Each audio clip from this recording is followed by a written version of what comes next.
কোনো অজুহাত নয়, ডিসিদেরকে জনকল্যাণে দ্রুত কাজের নির্দেশ প্রধানমন্ত্রীর। বললেন, নিত্যপণ্যের দাম, আইনশৃঙ্খলা পরিস্থিতি, দুর্নীতি নিয়ন্ত্রণে নিতে হবে কঠোর অবস্থান। গণমাধ্যম নিয়ন্ত্রণ করবে না সরকার, জানিয়েছেন তথ্যমন্ত্রী। অপতথ্য ও কালো আইনে উদ্বেগ বিশিষ্টজনদের। গণমাধ্যমগুলোকে সরকারের যৌক্তিক সমালোচনার আহ্বান তথ্য উপদেষ্টার। গণভোটের পর কোনটিতে বিএনপি রাজি, কোনটিতে নয় তা মুখ্য হতে পারে না। এনসিপির জাতীয় কনভেনশনে বলেছেন আখতার হোসেন। সবাইকে আবারও সংগঠিত হওয়ার আহ্বান বক্তাদের। বহু কাঙ্ক্ষিত রোদের দেখা পেয়ে সুনামগঞ্জে হাওর জুড়ে ধান শুকানোর কর্মযোগী কৃষাণীরা। ব্রাহ্মণবাড়িয়ায় হাওরের পানি বেড়ে তলিয়ে গেছে আরো 200 হেক্টর জমির ধান। সিলেটের দক্ষিণ সুরমায় ট্রাক পিকআপ মুখোমুখি সংঘর্ষে 8 নির্মাণ শ্রমিকের করুণ মৃত্যু। চাঁপাইনবাবগঞ্জে ট্রাক চাপায় শ্যালক ভগ্নিপতি নিহত। দেখছিলেন ক্রাউন সিমেন্ট সংবাদ শিরোনাম। এবারে বিস্তারিত। আইন কানুনের জটিলতাকে অজুহাত হিসেবে না দেখিয়ে জনকল্যাণের দ্রুততার সাথে কাজ করতে জেলা প্রশাসকদের নির্দেশ দিয়েছেন প্রধানমন্ত্রী তারেক রহমান। নিত্যপণ্যের দাম, আইনশৃঙ্খলা পরিস্থিতি, সিন্ডিকেট ও দুর্নীতি নিয়ন্ত্রণে জেলা প্রশাসকদের কঠোর অবস্থানে থাকারও নির্দেশনা দেন তিনি। তারেক রহমান বলেন, জনপ্রশাসন মাঠ পর্যায়ে কার্যকর ভূমিকা পালন করলে সরকারের বিভিন্ন পদক্ষেপ বাস্তবায়ন এবং জনগণের কাছে এর সুফল পৌঁছে দেওয়া সম্ভব হবে। নাবিল জাহাঙ্গীরের রিপোর্ট। অত্যন্ত গুরুত্বপূর্ণ। রবিবার সকালে ওসমানী স্মৃতি মিলনায়তনে 4 দিনব্যাপী জেলা প্রশাসক সম্মেলন 2026-এ প্রধান অতিথি হিসেবে যোগ দেন প্রধানমন্ত্রী তারেক রহমান। মাননীয় প্রধানমন্ত্রী। সম্মেলনের উদ্বোধনী বক্তব্যে তারেক রহমান বলেন, 12 ফেব্রুয়ারির নির্বাচনে প্রমাণ হয়েছে জনপ্রশাসনের পক্ষে জনরায় বাস্তবায়ন করা সম্ভব।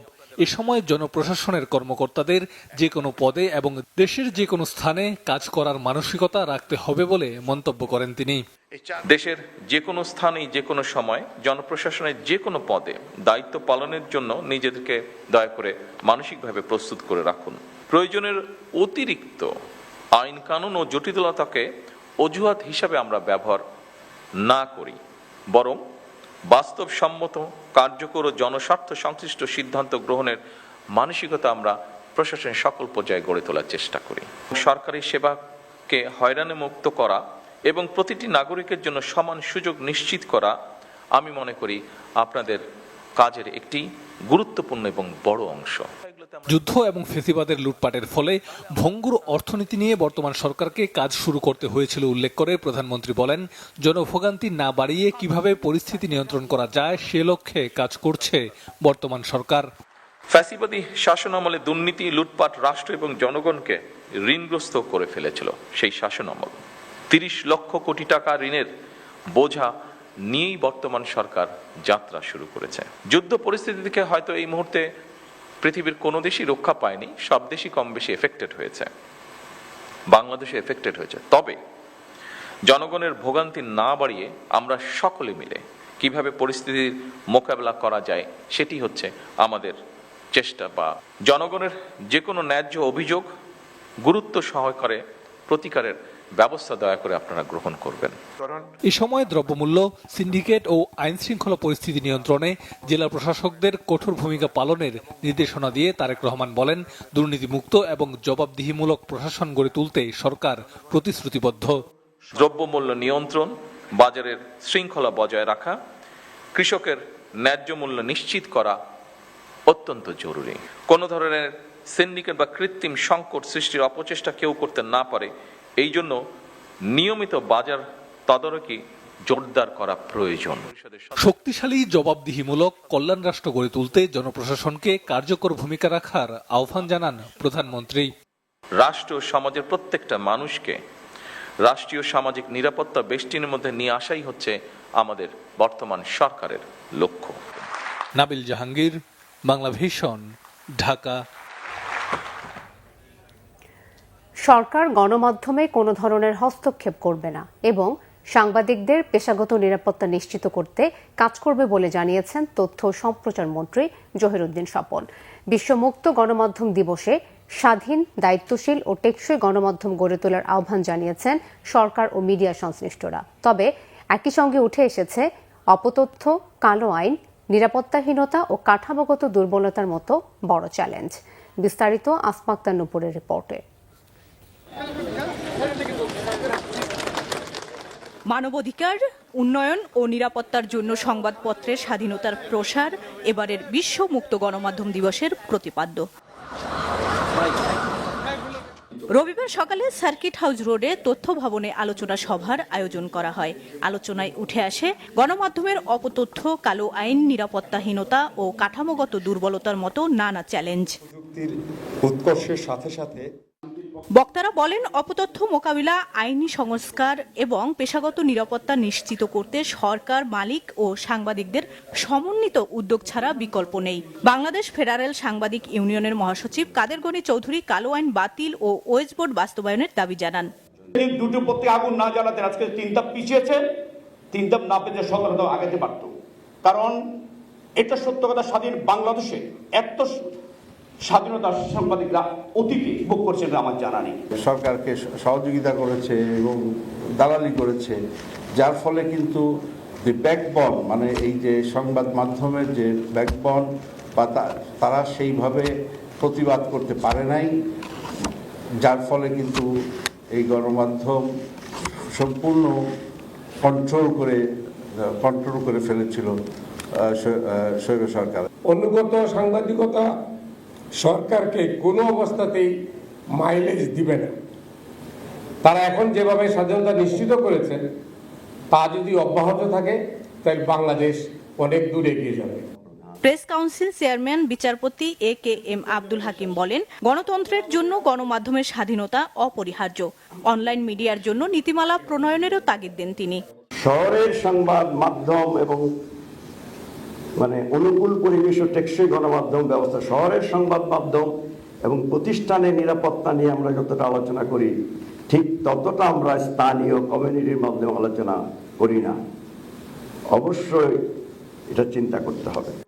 তথ্য ও সম্প্রচার মন্ত্রী জহিরুদ্দিন স্বপন বলেন, ডিজিটাল যুগে মিস ইনফরমেশন গণতন্ত্রের জন্য বড় হুমকি। গণমাধ্যমের স্বাধীনতা নিশ্চিত করতে সরকার কাজ করছে বলেও জানান তিনি। গণমাধ্যম খাতে সংস্কারের জন্য একটি পরামর্শ কমিটি গঠনের প্রস্তাবও দেন তিনি। যেহেতু এটা ইন্ডাস্ট্রি, ফলে এখানে তো শ্রম আইন থাকবে, এখানে ওয়েজ বোর্ড থাকবে, এখানে তো একটা নিয়মের মধ্যে দিয়ে চলতে হবে। আবার এই ইন্ডাস্ট্রি তো নিশ্চয়ই গার্মেন্টস ইন্ডাস্ট্রির মতো না।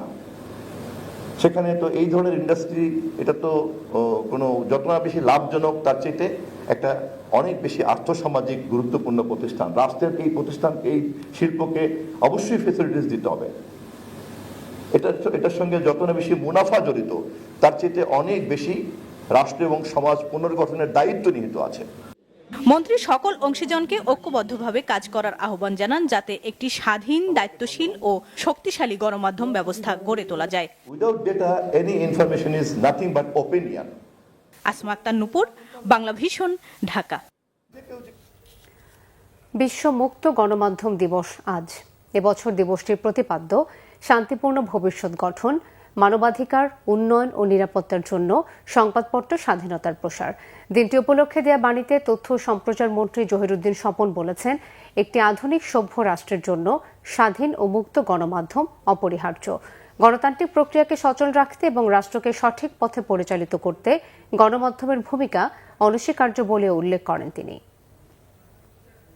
সংস্কৃতি প্রতিষ্ঠায় প্রধান সহযাত্রী স্বাধীন ও দায়িত্বশীল গণমাধ্যম।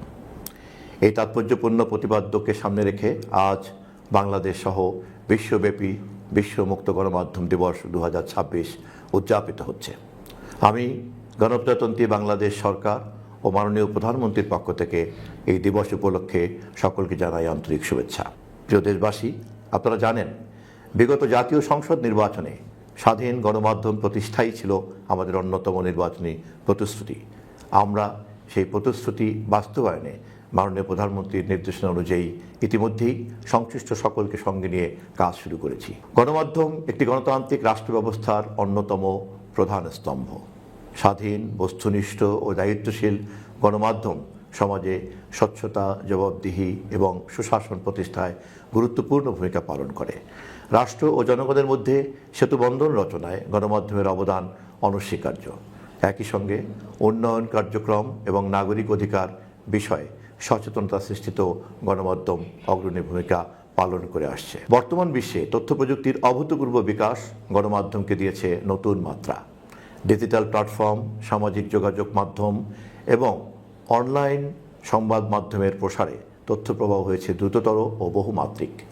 এই বাস্তবতায় গণমাধ্যমের স্বাধীনতা যেমন অপরিহার্য, তেমনি দায়িত্বশীলতাও সমান গুরুত্বপূর্ণ।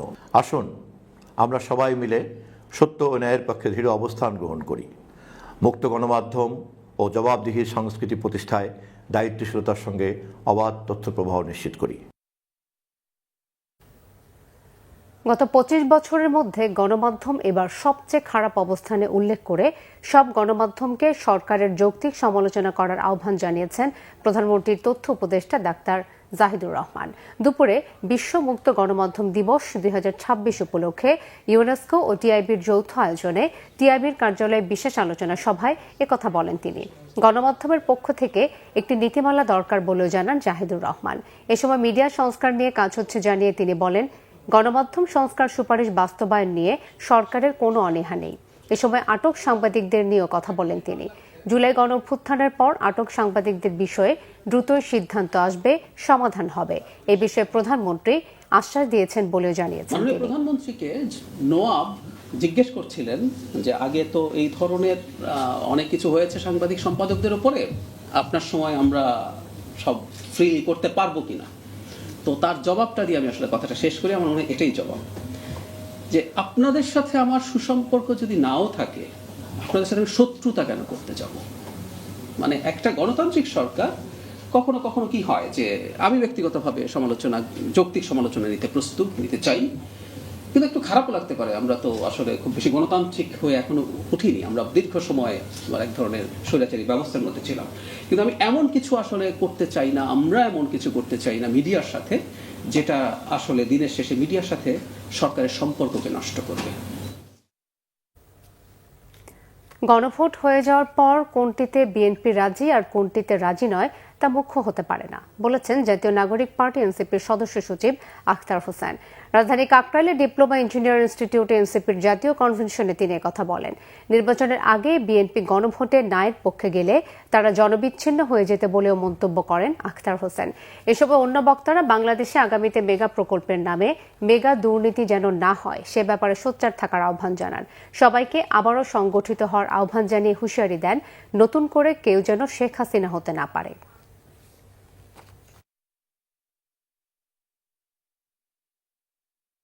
ক্ষমতার বাহানায় বিএনপি সরকার আর সংস্কার করতে চায় না। তারা ক্ষমতাকে নিরঙ্কুশভাবে উপভোগ করতে চায়, কিন্তু নির্বাচনের মধ্য দিয়ে নির্বাচিত প্রতিনিধিদের উপরে যে দায়িত্ব অর্পিত হয়, সেটাকে ক্ষমতার দৃষ্টিতে দেখার যে মানসিকতা, সেখান থেকে তারা এখনো বের হয়ে আসতে পারেননি।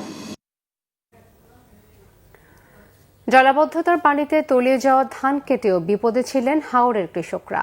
টানা বৃষ্টিতে সেই ধান শুকাতে পারেননি, ধানে গজিয়েছে অঙ্কুর। অবশেষে দেখা মিলেছে বহু আকাঙ্ক্ষিত রোদের। হাওর জুড়ে কর্মযজ্ঞে নেমেছেন কৃষাণীরা। অন্যদিকে ব্রাহ্মণবাড়িয়ায় হাওরের পানি বেড়ে আরো 200 হেক্টর জমির ধান তলিয়ে গেছে। সুনামগঞ্জ প্রতিনিধি মাসুম হেলাল ও ব্রাহ্মণবাড়িয়া প্রতিনিধি আশিকুল ইসলামের তথ্য ছবিতে ডেস্ক রিপোর্ট।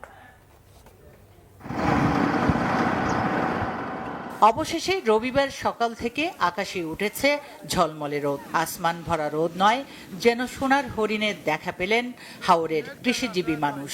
এমন সোনালী রোদে উজ্জীবিত কৃষাণীরা।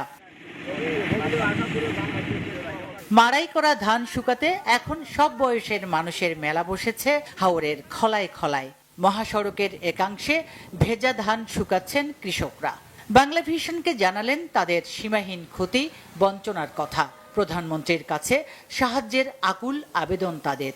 আজকে যে রোদ দিছে, এই রোদে আমরা অনেক খুশিতে আমরা বুক পাইতে 5-6 বছরেও এটা মানে খাবার হইতো না। অনেক মানুষ অনাহারে গরিব মানুষ রে নুন কইরা দান্নাতে খাইনা করছে। প্রধানমন্ত্রীর কাছে আমরা এমপি সাহেব যা গিয়া একটা ব্যবস্থা করুক, আমরা গরিব মানুষ যাতে বাঁচার একটা ব্যবস্থা করুক। 1 মাসের টানা বৃষ্টিতে সৃষ্ট জলাবদ্ধতায় তলিয়ে যাওয়া ধান যেটুকু কেটে নিয়েছিলেন কৃষকরা, রোদের অভাবে সেই ধান শুকাতে পারেননি তারা। অনেকের ধানে অঙ্কুর গজিয়েছে, অনেকটা আবার পচে দুর্গন্ধ ছড়াচ্ছে। কৃষি বিভাগের তথ্য মতে বৃষ্টির পানিতে ক্ষয়ক্ষতি হয়েছে প্রায় ১৯,০০০ হেক্টর জমির ফসল, কাটা হয়েছে ৭৪% জমির ধান। ১৮,০০০ জমি প্রাথমিকভাবে জলাবদ্ধ অবস্থায় আছে, আর যারা ক্ষতিগ্রস্ত হয়েছে তাদের তালিকা উপজেলা পর্যায়ে তৈরি করা হচ্ছে। সরকারের নির্দেশনা অনুযায়ী কোনো সহযোগিতা পেলে আমরা কৃষকদের মাঝে পৌঁছানোর চেষ্টা করব। এদিকে অতিবৃষ্টি ও উজানের ঢলে ব্রাহ্মণবাড়িয়ার নাসিরনগরে মেদির হাওর সহ বিভিন্ন হাওরের পানি বেড়ে নতুন করে আরও ২০০ হেক্টরের বেশি বোরো ধানের জমি পানির নিচে তলিয়ে গেছে। এই নিয়ে এ পর্যন্ত ৩০০ হেক্টর পাকা ধানের জমি পানিতে নিমজ্জিত। কষ্টের ফসল বাঁচাতে প্রতিদিনই বাড়তি খরচ গুনে শ্রমিক নিয়ে ধান কাটতে ছুটছেন কৃষকরা। কোথাও বুক পানি, আবার কোথাও কোমর পানিতে নেমে ধান কাটতে হচ্ছে। আবার যেসব ধান কাটা হচ্ছে তা রোদের অভাবে শুকানো যাচ্ছে না। এমন অবস্থায় দিশেহারা কৃষক। ধানের তো দর নাই, নিয়ে কি করুম?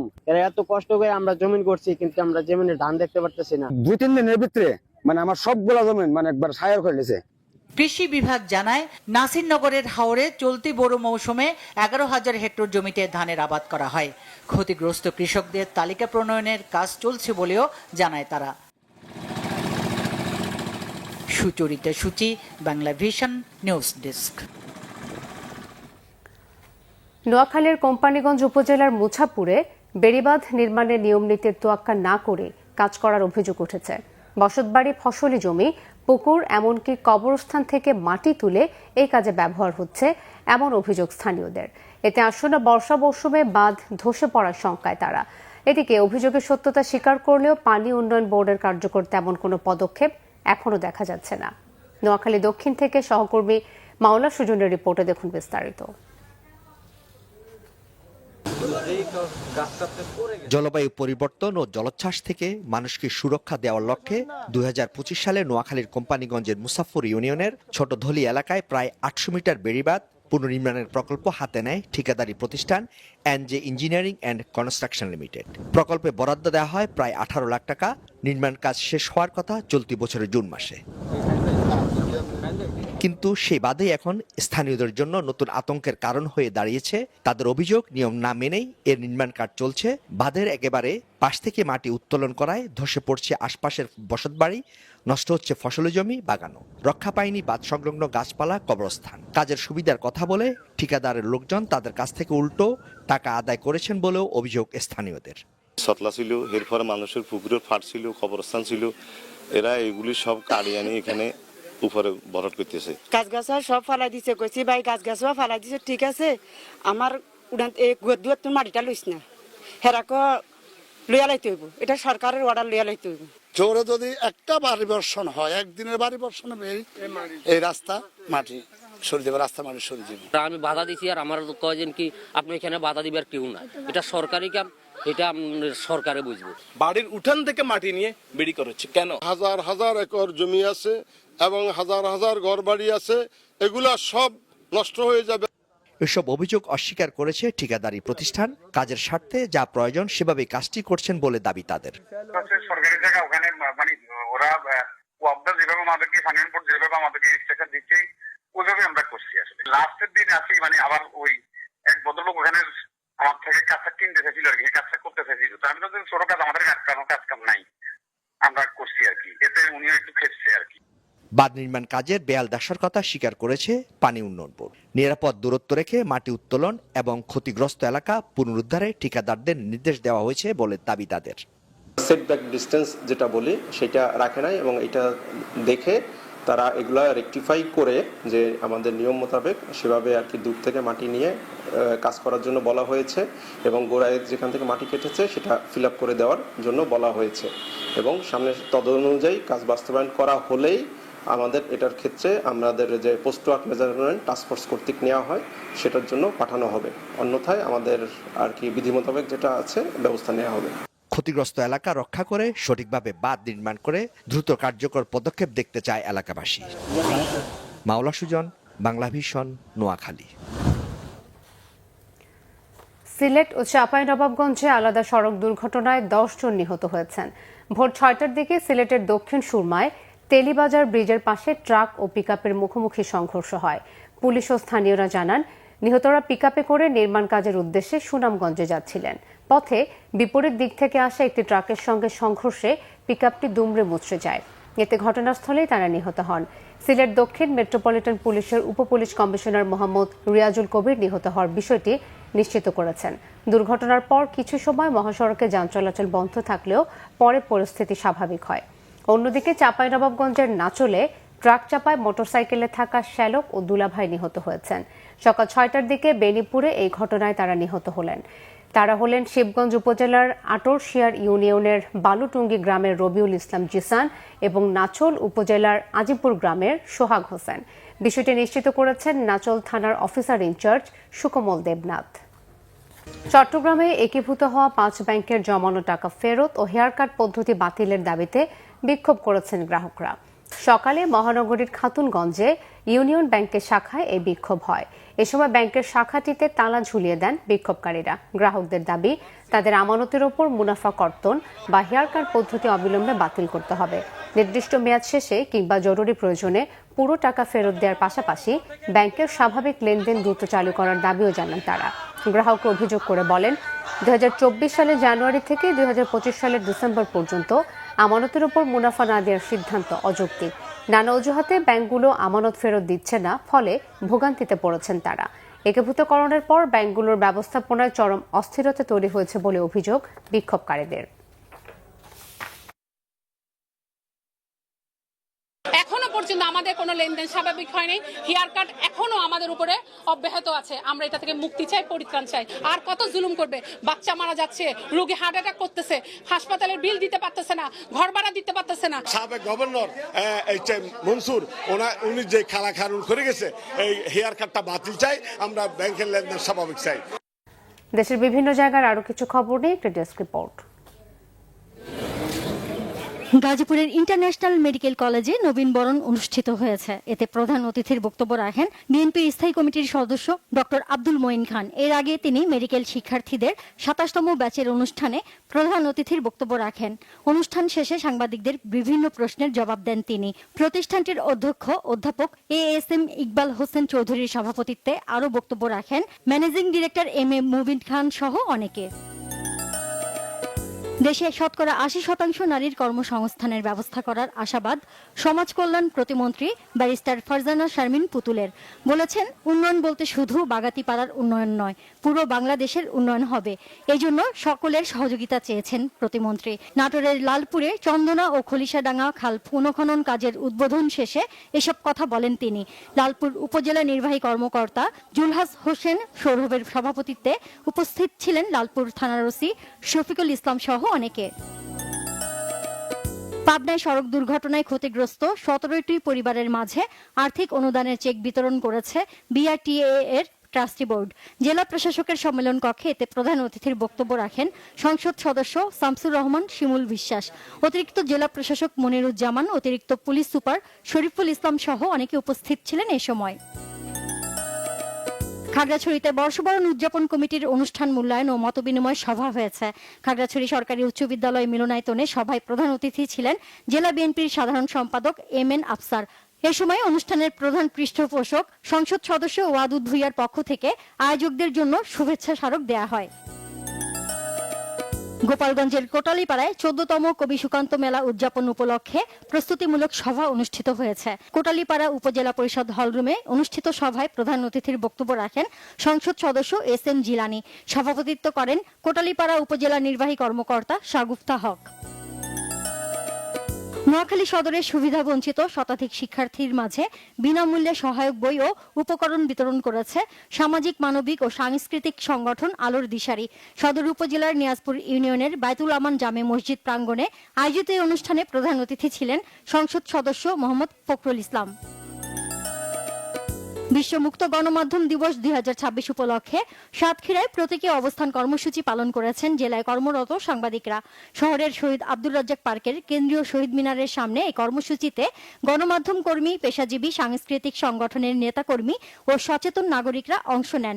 দিবসটি উপলক্ষে দিনাজপুরের বিরামপুরে ঢাকা মোড় এলাকা থেকে একটি বর্ণাঢ্য শোভাযাত্রা বের হয়। এতে বিভিন্ন উপজেলা থেকে আসা প্রিন্ট, ইলেকট্রনিক ও অনলাইন গণমাধ্যম কর্মীরা অংশগ্রহণ করেন। বিএনপি চাঁদা, মাদক, সন্ত্রাস ও নৈরাজ্য সৃষ্টির জন্য রাজনীতি করে না বলেছেন সংসদ সদস্য মোহাম্মদ রফিকুল ইসলাম জামাল। ঝালকাঠির কাঠালিয়া উপজেলা পরিষদ অডিটোরিয়ামে উপজেলার মাধ্যমিক স্তরের শিক্ষার মান উন্নয়নে অনুষ্ঠিত মতবিনিময় সভায় তিনি একথা বলেন। জয়পুরহাটে বেকার যুবক ও যুব নারীদের আত্মকর্মসংস্থান সৃষ্টির লক্ষ্যে ২৬ দিনব্যাপী ড্রাইভিং প্রশিক্ষণ কোর্সের উদ্বোধন করা হয়েছে। যুব উন্নয়ন অধিদপ্তরের মিলনায়তনে এর উদ্বোধন করেন প্রধান অতিথি জেলা পরিষদের প্রশাসক ও জেলা বিএনপির সিনিয়র যুগ্ম আহ্বায়ক মাসুদ রানা প্রধান। কুড়িগ্রামের উলিপুরে শিক্ষার মান উন্নয়ন ও শিক্ষার্থীদের নিয়মিত বিদ্যালয়ে উপস্থিতি নিশ্চিতে অভিভাবকদের সচেতনতা বাড়ানোর লক্ষ্যে অভিভাবক সমাবেশ অনুষ্ঠিত হয়েছে। উপজেলার তবকপুর সর্দারপাড়া সরকারি প্রাথমিক বিদ্যালয়ে এই সমাবেশ অনুষ্ঠিত হয়। এর আয়োজন করে দি হাঙ্গার প্রজেক্ট বাংলাদেশ ও ইউএনডিপি। সমাবেশে বিদ্যালয়ের শিক্ষক, অভিভাবক ও স্থানীয় গণ্যমান্য ব্যক্তিরা অংশ নেন। চাঁপাইনবাবগঞ্জের শিবগঞ্জ উপজেলার তেলকুপি এলাকায় অবস্থিত তেলকুপি কলমোদর আলিম মাদ্রাসায় গোপন নিয়োগ, অনিয়ম, দুর্নীতি, স্বজনপ্রীতি ও স্বৈরাচারী আচরণের অভিযোগ এনে ও অধ্যক্ষ আব্দুর রহিমের বহিষ্কারের দাবিতে মানববন্ধন করেছে সর্বস্তরের জনগণ। মাদ্রাসার সামনের সড়কে কর্মসূচিতে স্থানীয় এলাকাবাসী, শিক্ষার্থী সহ কয়েক শতাধিক মানুষ অংশ নেন। Nazneen Akter, Bangla Vision news desk. সংবাদ শেষ করব ক্রাউন সিমেন্ট শিরোনামগুলো আরো একবার জানিয়ে। কোনো অজুহাত নয়, ডিসিদেরকে জনকল্যাণে দ্রুত কাজের নির্দেশ প্রধানমন্ত্রীর। বললেন, নিত্যপণ্যের দাম, আইনশৃঙ্খলা পরিস্থিতি, দুর্নীতি নিয়ন্ত্রণে নিতে হবে কঠোর অবস্থান। গণমাধ্যম নিয়ন্ত্রণ করবে না সরকার, জানিয়েছেন তথ্যমন্ত্রী। অপতথ্য ও কালো আইনে উদ্বেগ বিশিষ্টজনদের। গণমাধ্যমগুলোকে সরকারের যৌক্তিক সমালোচনার আহ্বান তথ্য উপদেষ্টার। গণভোটের পর কোনটিতে বিএনপি রাজি, কোনটিতে নয় তা মুখ্য হতে পারে না, এনসিপির জাতীয় কনভেনশনে বলেছেন আখতার হোসেন। সবাইকে আবারও সংগঠিত হওয়ার আহ্বান বক্তাদের। বহু কাঙ্ক্ষিত রোদের দেখা পেয়ে সুনামগঞ্জে হাওর জুড়ে ধান শুকানোর কর্মযোগী কৃষাণীরা।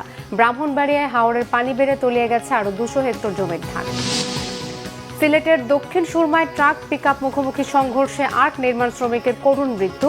চাঁপাইনবাবগঞ্জে ট্রাক চাপায় শ্যালক, ভগ্নিপতি নিহত। এই ছিল এখনকার মতো। পরের সংবাদ সন্ধ্যা 7:30টায় দেখার আমন্ত্রণ রইল। এছাড়া বাংলা ভিশন সংবাদ ও সংবাদ সংশ্লিষ্ট অনুষ্ঠান দেখতে ভিজিট করুন www.bvnews24.com ও facebook.com/banglavisionnews এবং সাবস্ক্রাইব করুন youtube.com/banglavisionnews।